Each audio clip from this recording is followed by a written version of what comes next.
अध्यक्षांकडे सुनावणी आहे, काय वाटतं तुम्हाला?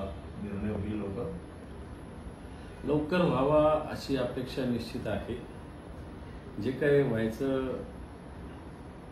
जसं खेळात म्हणतात हिट आउट नाही तर गेट आउट, हिट करा नाही तर गेट आउट करा, दोन्हीपैकी एक गोष्टी अध्यक्षांनी निर्णय घेतला पाहिजे.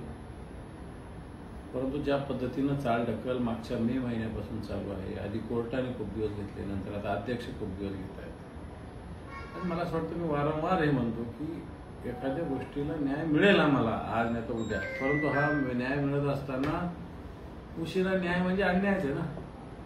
आणि त्याच्यामुळं लवकरात लवकर न्याय मिळावा अशा प्रकारची अपेक्षा माननीय विधानसभेच्या अध्यक्षांकडून आम्हाला आहे. काय नेमकी आज काय भूमिका असणार आहे? अध्यक्षांकडे काय मागणी? नाही, भूमिका तर आम्ही मांडलेली आहे, पण मला असं वाटतं वेळ काढूपणाची हद्द माननीय अध्यक्ष करतात असं माझं स्पष्ट मत आहे. साधा एखादा अर्ज आला का दुसऱ्या दिवशी निकाल निघत असतो, काही ना काही. 4 महिने या केसकडे बघितलं सुद्धा नाही आणि अध्यक्ष सांगतात मला अधिकार आहे. काय अधिकार आहे तुम्हाला? कोर्ट अजून शांत आहे. एका दिवशी कोर्टाने कधी काही करायचं ठरवलं ना, तुम्हाला त्या जागेवर सुद्धा बसता येणार नाही. अशा प्रकारे कोर्ट करू शकतो. परंतु ठीक आहे, या पदाचा एक मान राखावा, सन्मान राखावा, ही भूमिका आमची सगळ्यांचीच आहे. आणि मला वाटतं हा मान सन्मान कमी होऊ नये अशा प्रकारची खबरदारी अध्यक्षांनी घ्यावी. सर, जसा विधानसभेचा प्रश्न आहे तसाच विधान परिषदेचा सुद्धा प्रश्न असणार आहे, त्या संदर्भात सुद्धा कशी लढाई? बिलकुल समान लढाई आहे. शिवसेनेनं सुद्धा या संदर्भात मागच्या 1.5-2 महिन्यापूर्वीच जे 2-3 सदस्यांनी अशा प्रकारे भूमिका घेतलेली की आम्ही शिवसेना सोडलेली आहे उद्धवजी ठाकरे साहेबांच्या नेतृत्वाखाली.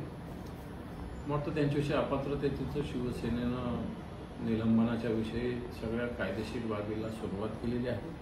राष्ट्रवादी काँग्रेसची पण तशीच भूमिका राहिलेली आहे. आणि म्हणून या बाबतीत या सगळ्या गोष्टी निष्पक्षपणे व्हावे अशा प्रकारची आमची मागणी आहे. सर, आज सुनावणी होते तर पक्षप्रमुख तुमचे उद्धव ठाकरे हे आमदारांना काही चर्चा झाली आहे का? उद्धव ठाकरेंची काही होणार आहे का चर्चा? त्याच्यानंतर अध्यक्षांच्या समोर जाऊन सुनावणीच्या संदर्भात आपले मुद्दे वगैरे मांडणार आहात?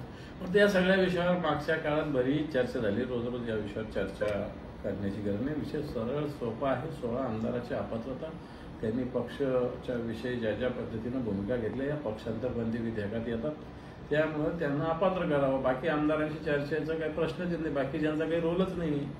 यांना उगत मध्ये ओढलं जातंय. आमची तक्रार 16 आमदारांच्या विषयीची, त्याच्यावर हेरिंग व्हावी. पण ठीक आहे, या सगळ्या गोष्टी होत्या, त्याला सामोरं जाऊ. भाजपचे आमदार नितेश राणे यांनी विधानसभा सचिवांना तुमच्या विरोधात आणि संजय राऊत यांच्या विरोधात पत्र लिहिलंय की हक्कभंग तुमच्या दोघांच्या विरोधात आणावा, कारण की तुम्ही अध्यक्षांच्या विरोधातली वक्तव्य माध्यमांसमोर करा. मला वाटतं एवढ्या सिरियस विषयावर नितेश राणेंनी बोलण्याची गरज नाही. त्यांनी शिनचॅन, मोटू पतलू, डायना रोमा नावाचे एक जरा कार्टून फिल्म ते बघण्यात वेळ घालवा. या भानगडीत नितेश राणेंनी पडू नये. सर, खरं तर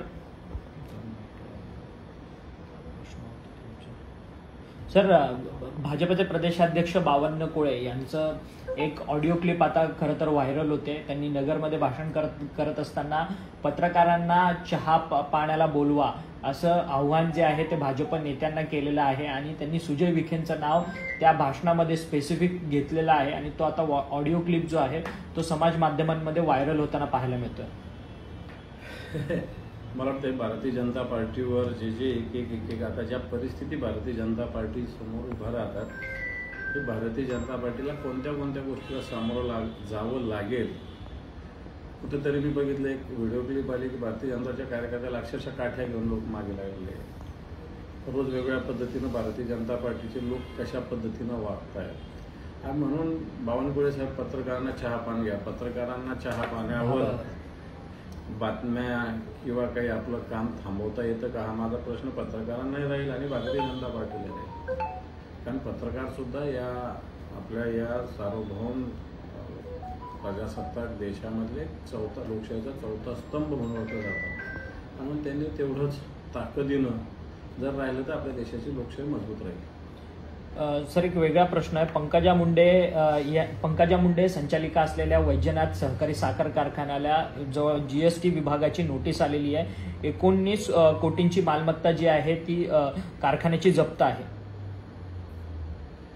पंकजा मुंडेंना ज्या पद्धतीनं सरकार किंवा भारतीय जनता पार्टी पाण्याचा प्रकार करते, मला तर याचे परिणाम भारतीय जनता पार्टीला भोगावे लागतात. कारण पंकजा मुंडे या जनतेतले नेते आहे. गोपीनाथ मुंडेंचं एक वारसा पुढे चालवणारे नेते आणि त्यांचं जनतेत स्थान आहे.